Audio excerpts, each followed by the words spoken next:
boa noite. Seja muito bem-vindo ao Centro Espírita Morada Cristã. Estamos felizes por ter você aqui conosco para mais um momento de tratamento espiritual. Neste momento, coloque ao seu lado a sua garrafa com água para que ela seja fluidificada e receba os eflúvios sutis para atender às suas necessidades. Hoje vamos iniciar o nosso tratamento com a leitura do capítulo 5 do livro Boa Nova, de Chico Xavier, pelo espírito Humberto de Campos, editora FEB, cujo título é Os Discípulos. Frequentemente, era nas proximidades de Cafarnaum que o mestre reunia a grande comunidade dos seus seguidores. Numerosas pessoas o aguardavam ao longo do caminho, ansiosas por lhe ouvirem a palavra instrutiva. Não tardou, porém, que ele compusesse o seu reduzido colégio de discípulos. Depois de uma de suas pregações do Novo Reino, chamou os 12 companheiros que desde então seriam os intérpretes de suas ações e de seus ensinos. Eram eles os homens mais humildes e simples do lago de Genezaré. Pedro, André e Filipe eram filhos de Betsaida, de onde vinham igualmente Tiago e João, descendentes de Zebedeu. Levi, Tadeu e Tiago, filhos de Alfeu e de sua esposa Cleofas, parenta de Maria, eram nazarenos e amavam a Jesus desde a infância, sendo muitas vezes chamados os irmãos do Senhor, à vista de suas profundas afinidades afetivas. Tomé descendia de um antigo pescador de Dalmanuta e Bartolomeu nascera de uma família laboriosa de Caná da Galileia. Simão, mais tarde denominado o Zelote, deixara sua terra de Canaã para dedicar-se à pescaria, e somente um deles, Judas, destoava um pouco deste concerto, pois nascera em Iscariotes e se consagrara ao pequeno comércio em Cafarnaum, onde vendia peixes e quinquilharias. O reduzido grupo de companheiros do Messias experimentou a princípio certas dificuldades para harmonizar-se. Pequeninas contendas geravam a separatividade entre eles. De vez em quando, o mestre os surpreendia em discussões inúteis sobre qual deles seria o maior no reino de Deus. De outras vezes, desejavam saber qual, dentre todos, revelava sabedoria maior no campo do Evangelho. Levi continuava nos seus trabalhos da coletoria local, enquanto Judas prosseguia nos seus pequenos negócios, embora se reunissem diariamente aos demais companheiros. Os 10 outros viviam quase que constantemente com Jesus, junto às águas transparentes do Tiberíades, como se participassem de uma festa incessante de luz. Iniciando-se, entretanto, o período de trabalhos ativos pela difusão da nova doutrina, o mestre reuniu os 12 em casa de Simão Pedro e lhes ministrou as primeiras instruções referentes ao grande apostolado. De conformidade com a narrativa de Mateus, as recomendações iniciais do Messias aclaravam as normas de ação que os discípulos deveriam seguir para as realizações que lhe competiam concretizar. Amados, entrou Jesus a dizer-lhes com mansidão extrema: não tomareis o caminho largo por onde anda toda a gente, levada pelos interesses fáceis e inferiores.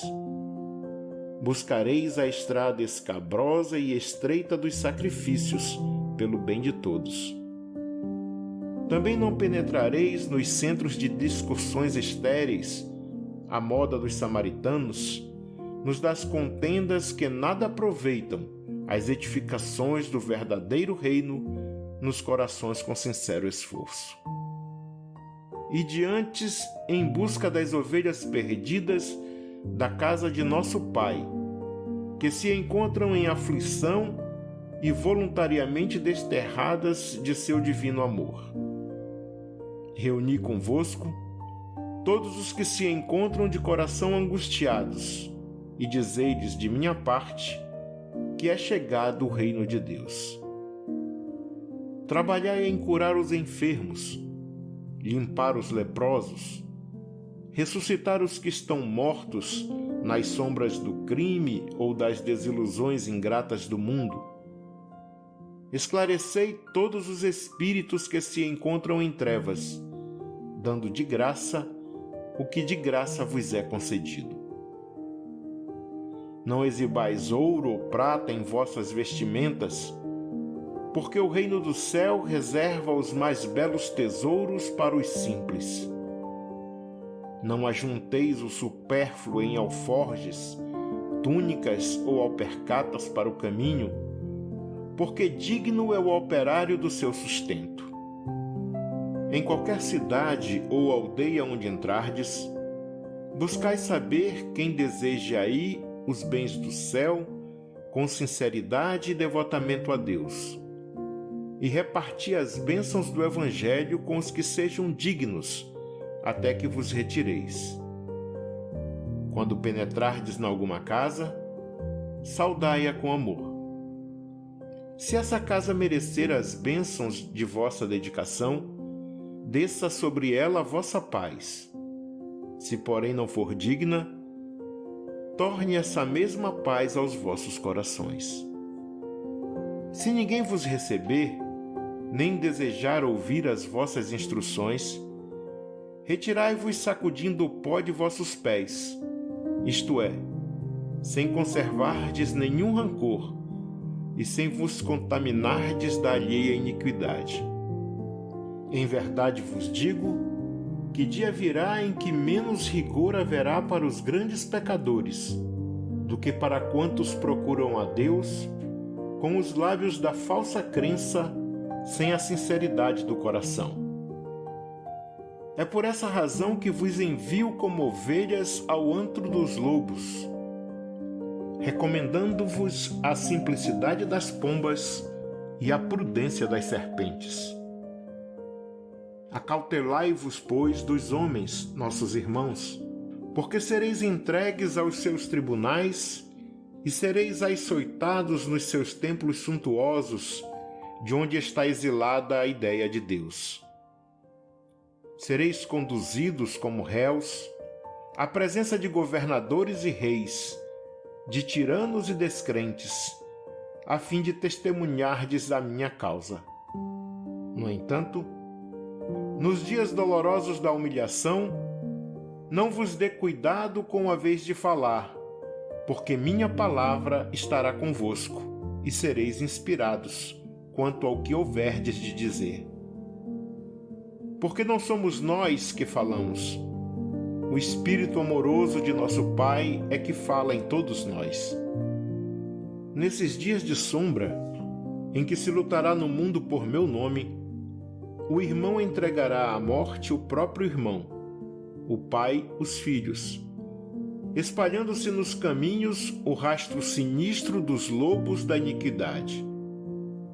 Os que me seguirem serão desprezados e odiados por minha causa, mas aquele que perseverar até o fim será salvo.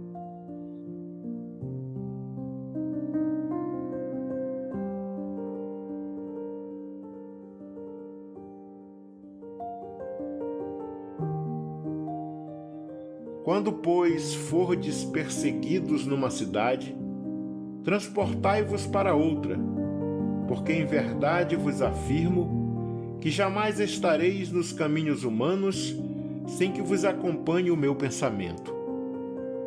Se tendes de sofrer, considerai que também eu vim à terra para dar testemunho, e não é o discípulo mais do que o mestre, nem o servo mais que o seu senhor. Se o adversário da luz vai reunir contra mim as tentações e as zombarias, o ridículo e a crueldade, que não fará os meus discípulos? Todavia, sabeis que acima de tudo está nosso Pai e que, portanto, é preciso não temer, pois um dia toda a verdade será revelada e todo o bem triunfará. O que vos ensino em particular, difundi-o publicamente, porque o que agora escutais aos ouvidos será o objeto de vossas pregações de cima dos telhados. Trabalhai pelo reino de Deus, e não temais os que matam o corpo, mas não podem aniquilar a alma. Temei antes os sentimentos malignos que mergulham o corpo e a alma no inferno da consciência. Não se vendem 2 passarinhos por um ceitil? Entretanto, nenhum deles cai dos seus ninhos sem a vontade do nosso Pai. Até mesmo os cabelos de nossas cabeças estão contados. Não temais, pois, porque um homem vale mais do que muitos passarinhos. Empregai-vos no amor do Evangelho, e qualquer de vós que me confessar diante dos homens, eu o confessarei igualmente diante de meu Pai, que está nos céus. As recomendações de Jesus foram ouvidas ainda por algum tempo, e terminada a sua alocução, no semblante de todos perpassava a nota íntima da alegria e da esperança. Os apóstolos queriam contemplar o glorioso porvir do Evangelho do Reino e estremeciam do júbilo de seus corações. Foi quando Judas Iscariotes, como que despertando antes de todos os companheiros daquelas profundas emoções de encantamento, se adiantou para o Messias, declarando em termos respeitosos e resolutos: Senhor, os vossos planos são justos e preciosos. Entretanto, é razoável considerarmos que nada poderemos edificar sem a contribuição de algum dinheiro. Jesus contemplou serenamente e redarguiu: Será que Deus precisou das riquezas precárias para construir as belezas do mundo? Em mãos que saibam dominá-lo, o dinheiro é um instrumento útil, mas nunca será tudo, porque acima dos tesouros perecíveis está o amor com os seus infinitos recursos. Em meio da surpresa geral, Jesus, depois de uma pausa, continuou: No entanto, Judas, embora eu não tenha qualquer moeda do mundo, não posso desprezar o primeiro alvitre dos que contribuirão comigo para a edificação do reino de meu Pai no espírito das criaturas. Põe em prática a tua lembrança, mas tem cuidado com a tentação das posses materiais. Organiza a tua bolsa de cooperação e guarda-a contigo. Nunca, porém, procures o que ultrapasse o necessário. Ali mesmo, pretextando a necessidade de incentivar os movimentos iniciais da grande causa, o filho de Iscariotes fez a primeira coleta entre os discípulos. Todas as possibilidades eram mínimas, mas alguns pobres denários foram recolhidos com interesse. O mestre observava a execução daquela primeira providência com um sorriso cheio de apreensões, enquanto Judas guardava cuidadosamente o fruto modesto de sua lembrança material. Em seguida, apresentando a Jesus a bolsa minúscula que se perdia nas dobras de sua túnica, exclamou satisfeito: Senhor, a bolsa é pequenina, mas constitui o primeiro passo para que se possa realizar alguma coisa. Jesus fitou-o serenamente e retrucou em tom profético: Sim, Judas, a bolsa é pequenina. Contudo, permita a Deus que nunca sucumbas ao seu peso. Que assim seja.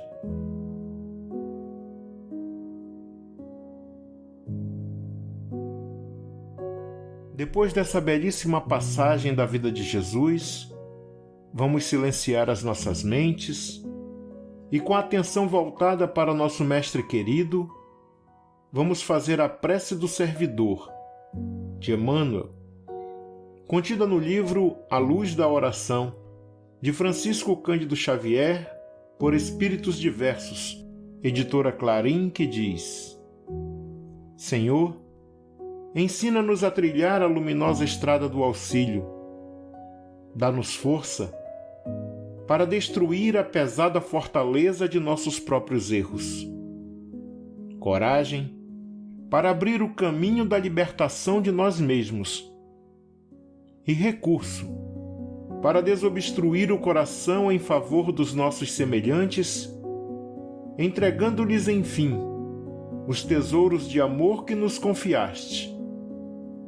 E que por onde passemos, a dor se faça menos angustiosa, a ignorância menos agressiva, o ódio menos cruel, a terra menos densa, o desânimo menos sombrio, a incompreensão menos destruidora. Se não possuímos ainda bens positivos com que possamos enriquecer a jornada terrestre, ajuda-nos a diminuir os males que nos rodeiam. Que, em teu nome, distribuamos fraternidade e renovação, usando com alegria os dons sublimes e invisíveis do silêncio, da compreensão e da renúncia. Senhor, que nos ensinastes em palavras as supremas lições da simplicidade na manjedoura e do sacrifício na cruz, indicando-nos assim o roteiro da construção espiritual e da ressurreição divina, orienta-nos o passo incerto e ampara-nos os propósitos santificantes, para que a sua vontade, misericordiosa e justa, se faça hoje e sempre, onde estivermos. Que assim seja.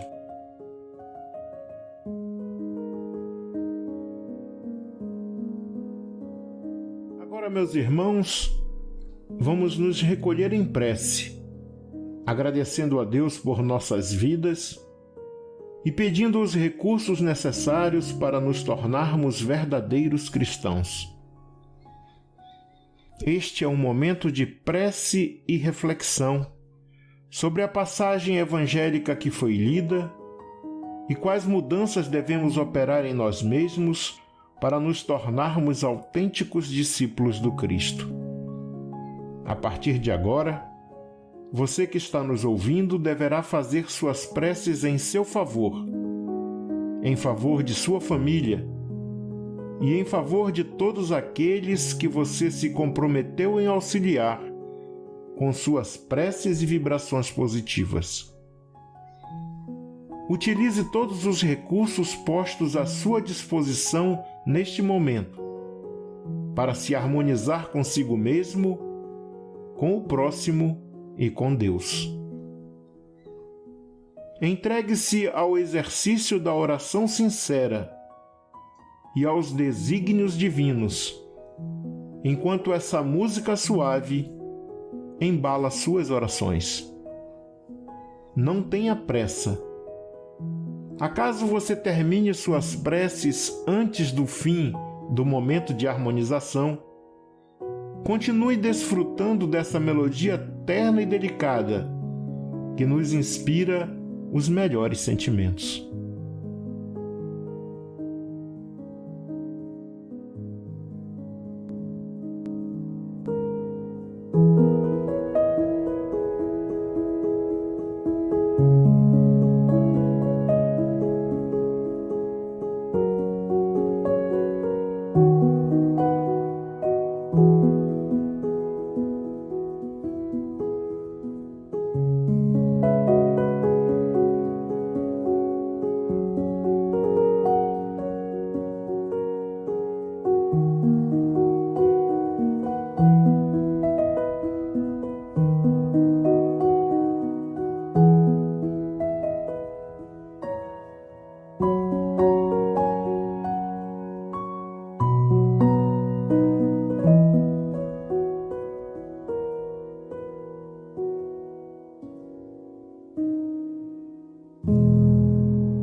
Amigos, amigas, irmãos e irmãs de jornada, chegamos ao final de mais um momento de tratamento espiritual do Centro Espírita Morada Cristã, pedindo a Jesus e à espiritualidade irmã e amiga que nos ampare e nos sustente, que aumente a nossa fé, que nos dê serenidade e nos conserve humildes, que nos tire da acomodação e nos ensine a estarmos sempre prontos e prontas para mudar para melhor, com um coração sereno e puro.